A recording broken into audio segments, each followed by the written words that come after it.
I have a great romance story you can watch with your wife. What is it? Outlander. Outlander. Interesting. Okay. Because it's a series. Yes, they're on the last season, and we're waiting to see how it ends. It's 12 books, but it's only 8 seasons. What is it about? It's about this English woman played. Her name is Claire, and she's married to this guy named Frank. And in 1945, they go back to Scotland to celebrate their 5-year wedding anniversary because he was in the army and she was a nurse.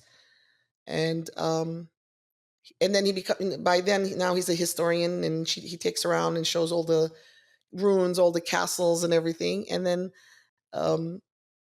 they go somewhere where all the stones are like in a circle in Scotland. Okay. Stonehenge? Yeah. No, but there's a name. Well, I guess that's a fake name in the story. Stonehenge, yeah. And she's the only one that hears some wind coming from one stone. So I don't want to give the story away. She goes back that day. The next day she goes there without her husband. And she touches the stone and she falls back. And she's like, what was that? So then she gets up and she goes down, and the road that she came walking on was gone. And then she looks at the car that she came, the car's gone. She didn't know she's back 1743. Holy shit. She goes back 200 years. So it's it's a sci-fi type of... I wouldn't call it sci-fi. It's very historically correct too, all the wars and everything. So it's very romantic. Okay, so I thought it was like maybe time-traveling sci-fi kind of thing. No, it's romantic, but it's very like, you would love it because... My wife watches that. Yeah. Outlander? Yeah, Outlander. Yeah. And she meets the love of his life named... How many series are there? 8. But believe me, my husband watched it. And he liked it because he wasn't just... You watched Game of Thrones 17 times. I'm sure you could pull off a That's why I told you Outlander. he calls her Sassenach, and that's the alcohol.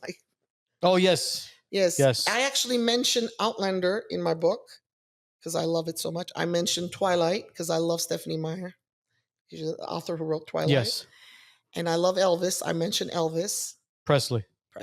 There's no other Elvis. No, I know. And whoever I really like, the second book, Jack Jr.'s in there. And so Jack Jr. So is Chef Arazeda.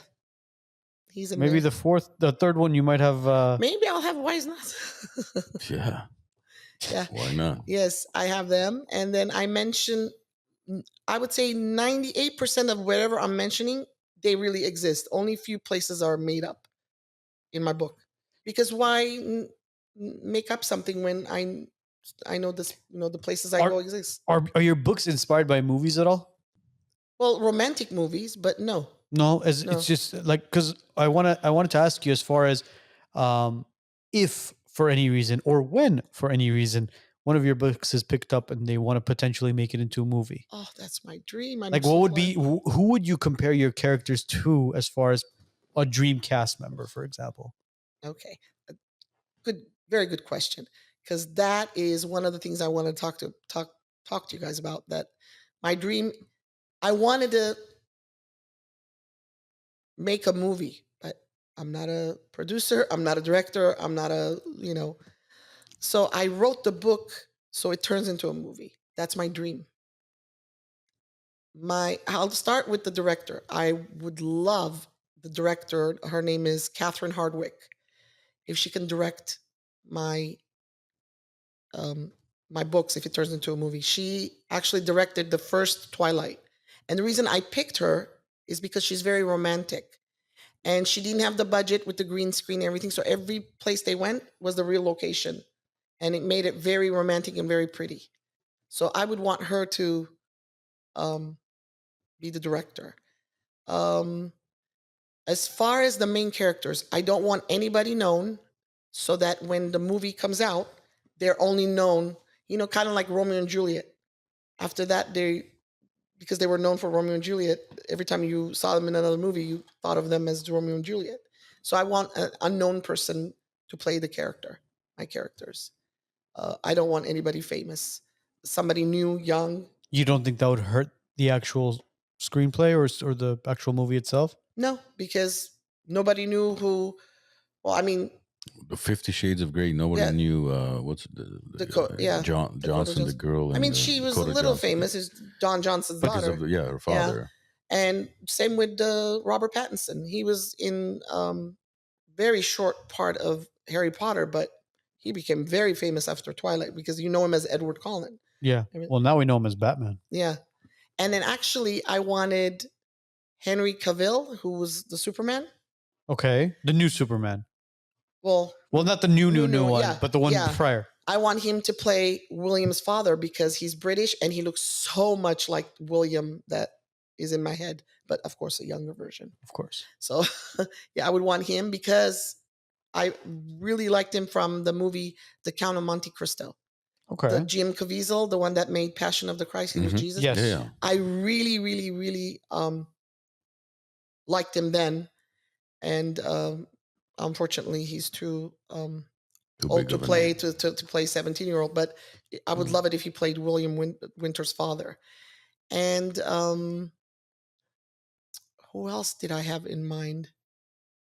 I had another person for Victoria. I can't remember her name right now, sorry. Okay. But yeah, if I can get Hollywood's attention, Mel Gibson maybe. Ooh. Yeah, he's making the second movie. I know. I'm reaching for the stars. Hey, listen, you shoot for the stars. You land on the moon. You landed somewhere. Yeah. So manifest it. I'm gonna. Absolutely. Yeah. I would love that. That's my dream. We want Mel Gibson on the show. Yeah, I of guess course. too. So if you're watching, Mel, listen, I'm not gonna say I don't want to be on Netflix or anything, but it would be great if it was on the big screen. But if they do it on Netflix or Amazon or Hulu, I wouldn't want it to be each book to be 1.5 hour movie. I want it to be a series because there's so many details in the book that I don't want it to be like a 1.5 hour Hallmark movie. I wouldn't want that. Yeah. And another thing that I really it inspired me is it's another time travel. It's called Somewhere in Time. The first Superman. Well, I call him the first Superman. He was in there. He time travels back. It's called Somewhere in Time. I haven't seen that one. Yeah, I haven't seen that one. it's Christopher Reeves. Yes, he's the main main character. Yeah, yeah. The late great Christopher Reeves. Yes. Did you enjoy that clip? Click over here to watch the full episode, and click over here to subscribe to the WiseNuts podcast YouTube channel.